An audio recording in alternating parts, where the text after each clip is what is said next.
I'm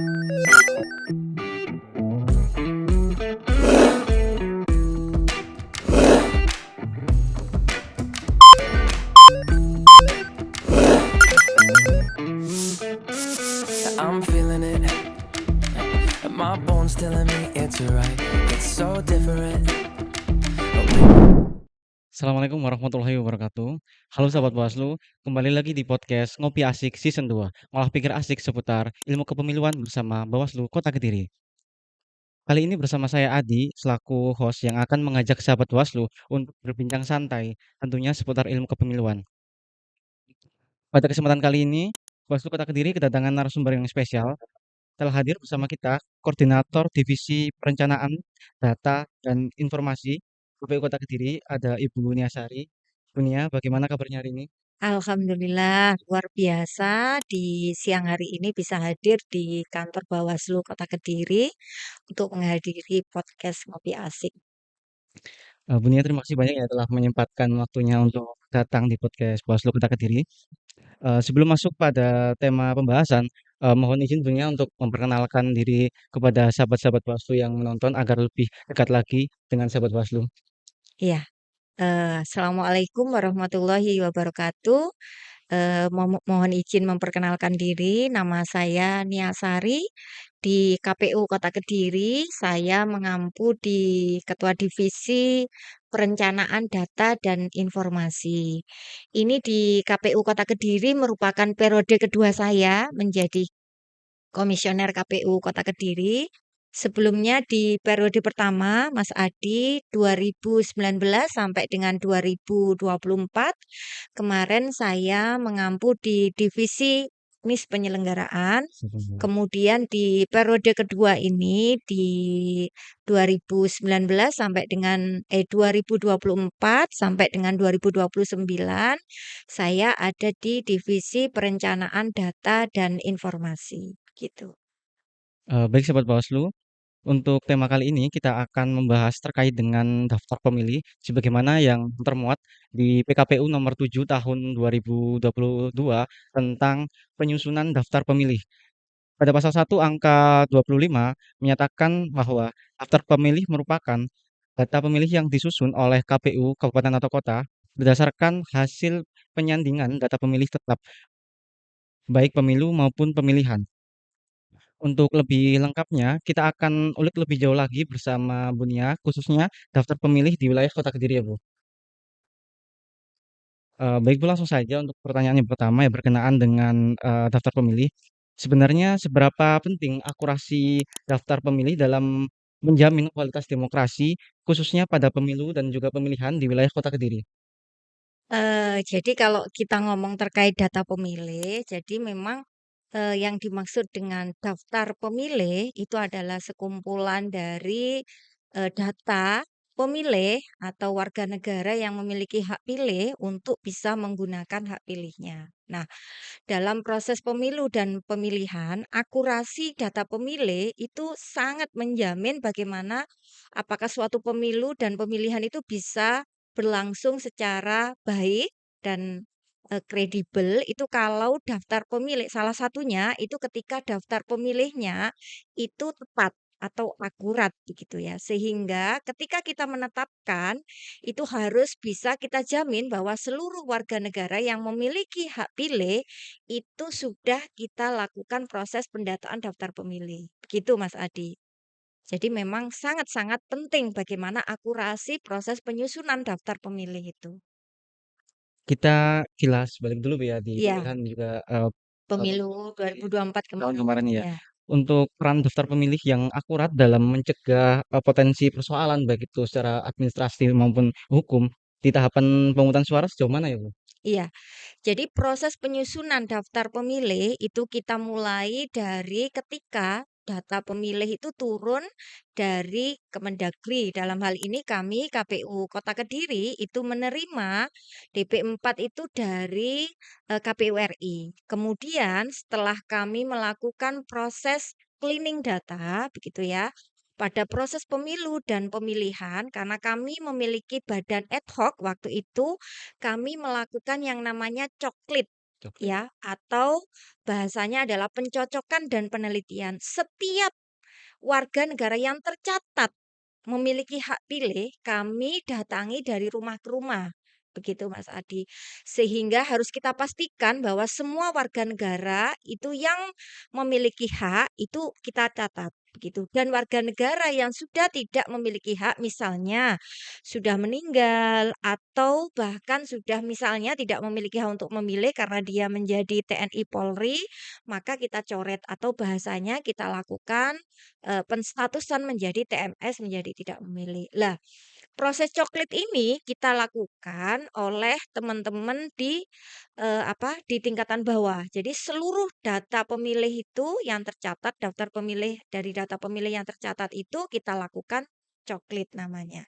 Nah, ketika proses coklit itu sudah selesai ya oleh teman-teman Pantarlih begitu ya, kemudian hasil coklit itu dilakukan simulasi di tingkat PPS. Nah, ketika PPS pada saat simulasi atau pleno begitu ya. Nah, di situ kan menghadirkan teman-teman stakeholder di tingkat paling bawah.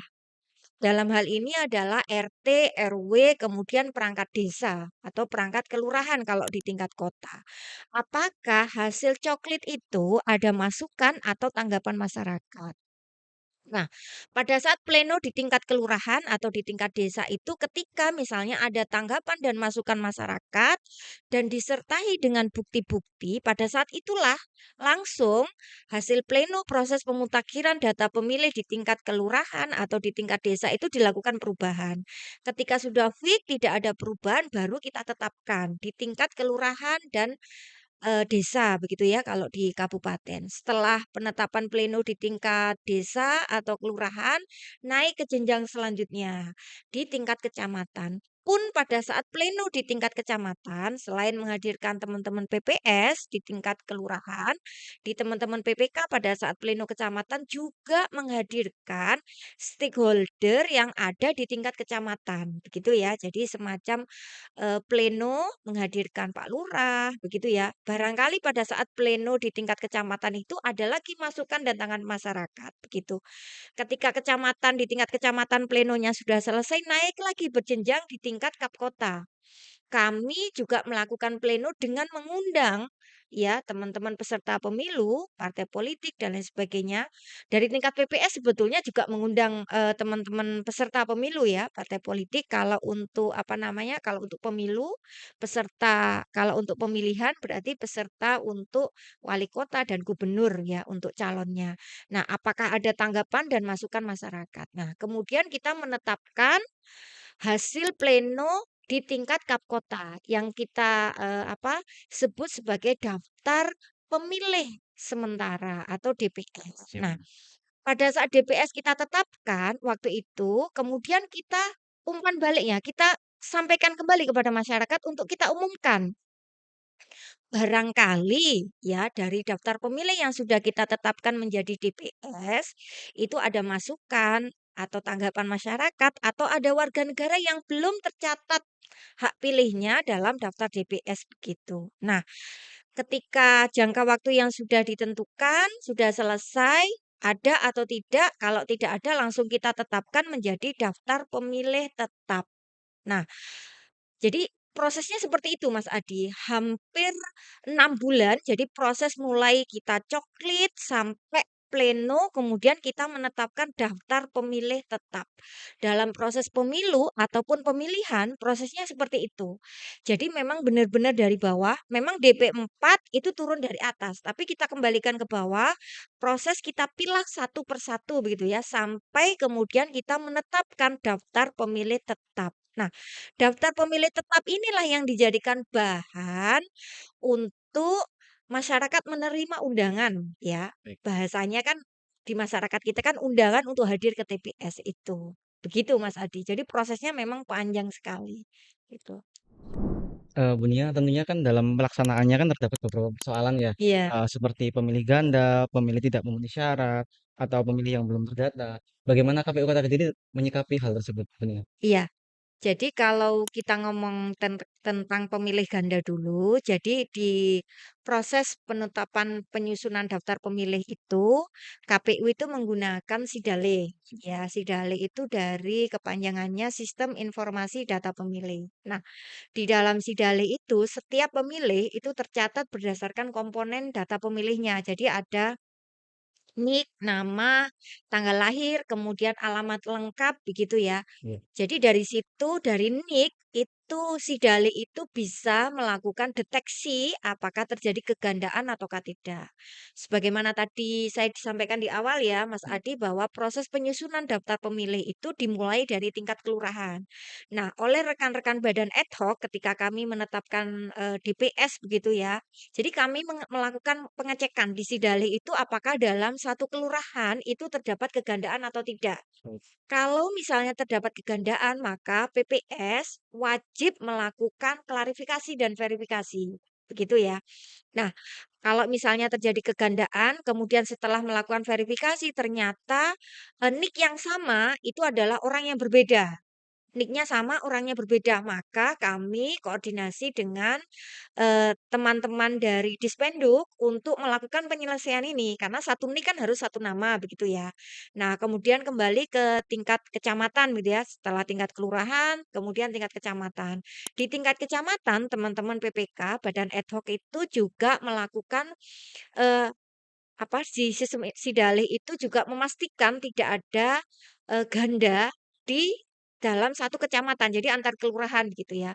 Kemudian naik lagi ke tingkat Kapkota begitu ya. Di tingkat Kapkota kami juga melakukan pengecekan jangan sampai terjadi kegandaan antar kecamatan. Jadi di internal kami. Verifikasi dan klarifikasi kami lakukan jika terjadi kegandaan. Pun ketika di tingkat apa, terjadi kegandaan di tingkat Kapkota, antar Kapkota begitu ya, kami juga memastikan tidak boleh ada kegandaan gitu ya. Jadi selalu ketika sebelum kami menetapkan menjadi DPS atau DPT itu selalu melakukan yang namanya tabrak data. Seperti Jadi memastikan dalam proses tabrak data itu tidak ada kegandaan gitu. Kegandaan itu tidak hanya satu NIK tercatat dua orang, tapi bisa juga satu orang itu tercatat di dua tempat. Ya, barangkali contohnya misalnya begini, Mas Adi, KTP-nya mana Mas Adi? Sidoarjo. Sidoarjo, Ya. begitu ya. Ternyata Mas Adi sudah pindah menjadi warga kota Kediri, tetapi Mas Adi masih tercatat di DPT Sidoarjo. Tercatat juga di DPT Kota Kediri. Nah, itu terjadi kegandaan kan? Satu orang dengan NIK yang sama tercatat di dua tempat. Maka operator Kota Kediri dengan operator Kabupaten Sidoarjo melakukan kontak, klarifikasi dan verifikasi. Ya. Cek KTP-nya, yang terbaru ini yang di Kota Kediri atau di Sidoarjo. Nah, kami uji data ketika yang terbaru di yang terbaru di Kota Kediri begitu ya, maka yang di Sidoarjo wajib TMS sehingga tidak terjadi kegandaan antara Sidoarjo dengan Kota Kediri. Jadi begitu proses kegandaan. Nah, bagaimana kalau ada warga negara yang tidak tercatat atau belum tercatat, maka ketika proses penetapan itu kami ada yang namanya masukan dan tanggapan masyarakat ya.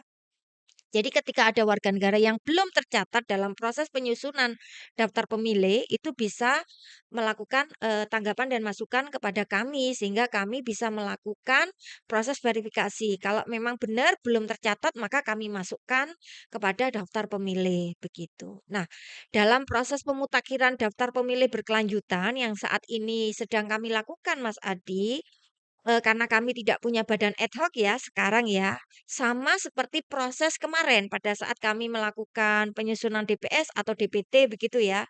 Jadi, kami melakukan cek apakah terjadi kegandaan antar kap kota.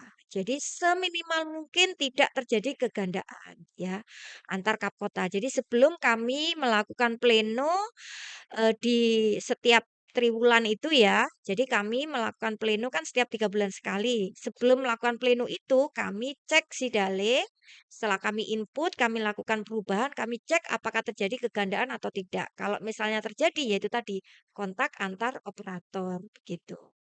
Tadi kan juga sudah disinggung punya berkenaan dengan, coklit juga gitu kan. Iya, Apakah KPU Kota Kediri mempunyai strategi sebenarnya untuk memastikan proses pencocokan dan penelitian atau coklit berjalan optimal dan juga sesuai regulasi? iya.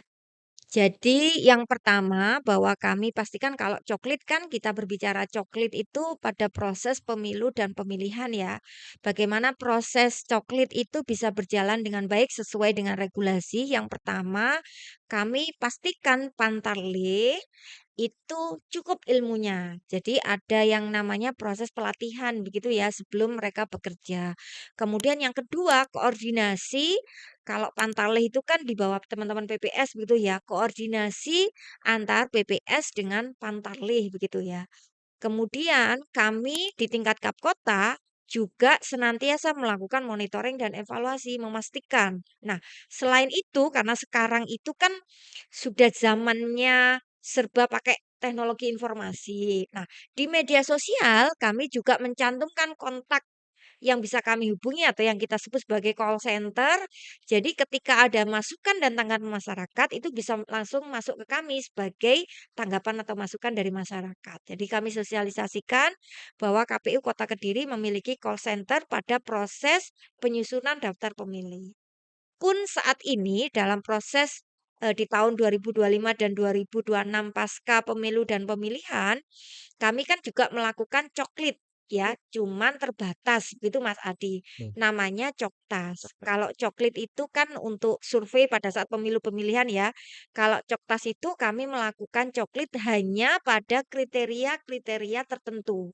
Jadi pemilih yang mengalami perubahan itu kami melakukan Coktas atau pemilih yang memang perlu digarisbawahi. Contohnya misalnya pemilih yang disidalih itu usianya 100 tahun lebih.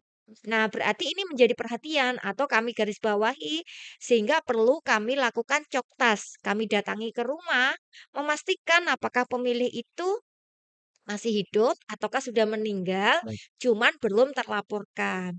Kalau memang masih hidup, ya alhamdulillah. Kalau memang sudah meninggal, kami koordinasi dengan tingkat kelurahan atau tingkat desa kalau untuk kap kota begitu ya, eee, membuat surat keterangan kematian begitu, untuk kepentingan proses penyusunan daftar pemilih berkelanjutan, begitu. Hal-hal seperti itu kami berharap bahwa ketika kami menetapkan daftar pemilih yang ada di Kota Kediri itu seakurat mungkin gitu Mas Adi. Berarti untuk memanfaatkan, teknologi KPU tadi sudah melakukan pemanfaatan teknologi secara optimal, Bu, ya? Ya, kami ya tentunya masih memiliki keterbatasan, tetapi kami berupaya semaksimal mungkin ya memanfaatkan kami sosialisasi dengan menggunakan seluruh media sosial yang kami punya lewat Twitter, lewat IG, TikTok begitu ya. Bahwa hari ini KPU Kota Kediri melakukan proses penyusunan daftar pemilih berkelanjutan. Oke. Ketika ada masyarakat yang mengalami perubahan komponen data, misalnya masyarakat yang pindah, masyarakat yang sudah memiliki hak pilih yang sebelumnya belum usia 17 tahun, kemudian sudah berusia 17 tahun atau sebelumnya belum menikah kemudian sudah menikah sehingga memiliki hak pilih.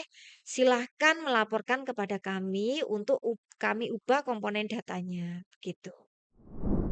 Berkenaan dengan penyelenggara pemilu antara KPU dan juga Bawaslu, Bun, ya, Iya, bagaimana sinergi antara KPU Kota Kediri dan juga Bawaslu Kota Kediri dalam menjaga akurasi data pemilih selama tahapan pemilu maupun pemilihan?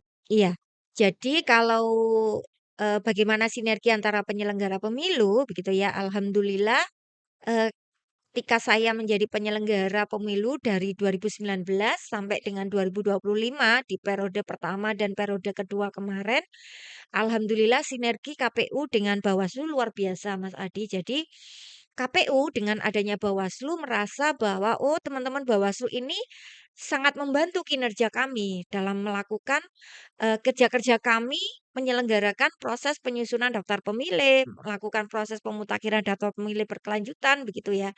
Jadi teman-teman Bawaslu lewat proses pengawasannya sangat membantu kami lewat sarper, lewat rekomendasi yang diberikan sehingga yaitu tadi apa namanya, kami merasa sangat terbantu. Kemudian setiap kalau kita ngomong tentang daftar pemilih berkelanjutan ya, Iya. setiap triwulan ketika kami mau melakukan pleno proses pemutakhiran daftar pemilih berkelanjutan, itu, Bawaslu selalu memberikan, sarper dan rekomendasi, sehingga itu sangat membantu kami ketika kami melakukan pleno, begitu.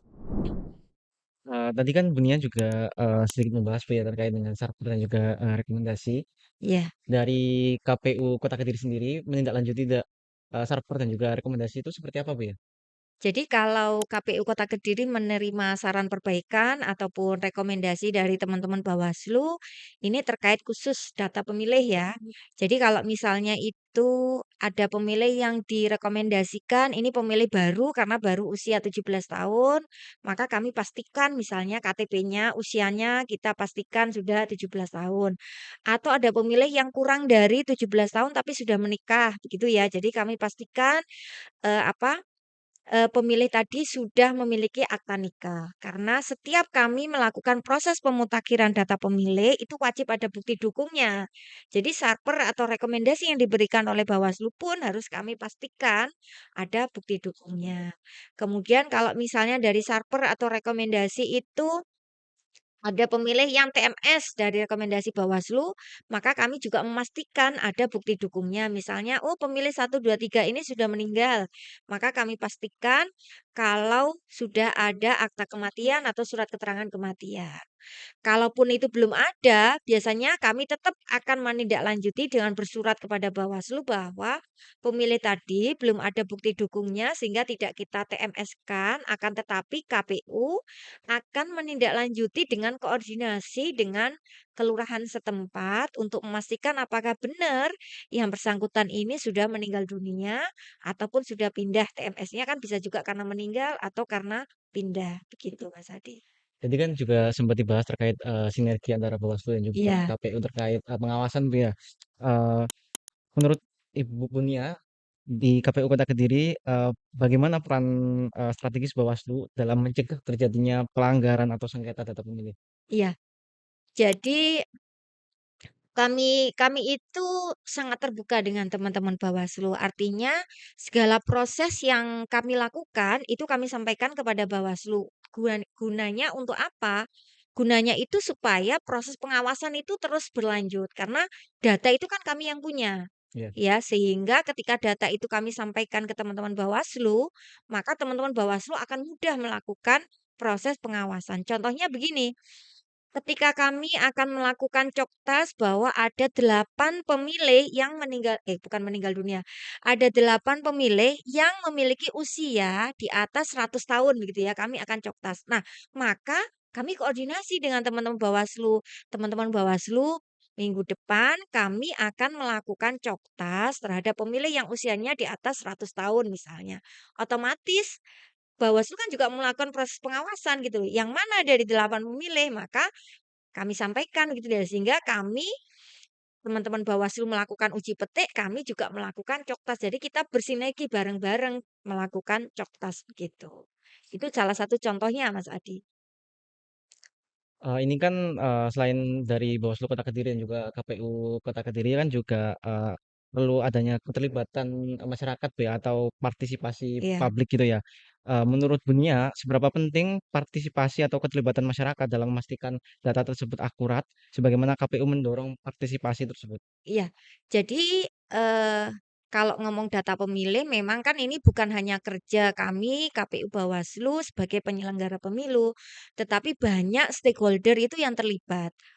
Alhamdulillah KPU Kota Kediri itu kami rutin melakukan koordinasi dengan stakeholder-stakeholder yang terlibat ini. Dari cabang dinas yang menaungi teman-teman SMA begitu ya, kemudian dari Kemenak yang menaungi teman-teman madrasah aliyah, kemudian dengan teman-teman Dispenduk Capil, kemudian dengan teman-teman lapas, dengan teman-teman pondok karena KPU punya Loksus begitu ya.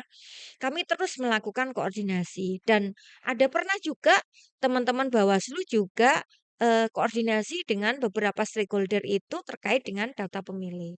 Dan alhamdulillah, teman-teman stakeholder ini sangat menyambut baik bagaimana kinerja dari teman-teman KPU maupun teman-teman Bawaslu dalam proses pemutakhiran daftar pemilih berkelanjutan, gitu. Gitu ya. Ada pesan nggak Bu dari KPU Kota Kediri kepada masyarakat Kota Kediri khususnya Iya, untuk data pemilih setiap warga Kota Kediri yang akan melakukan pengecekan dan juga memastikan namanya sudah masuk betul. dalam daftar pemilih? Iya. Jadi, apa namanya, KPU Kota Kediri meskipun tidak proses pemilu dan pemilihan, itu dalam rangka proses penyusunan daftar pemilih berkelanjutan, itu tetap terus melakukan update. Kalau masyarakat ada mengalami perubahan data, maka bisa menghubungi call center KPU atau bisa menghubungi call center Bawaslu yang nanti bisa disampaikan di akhir video ya Mas Adi ya.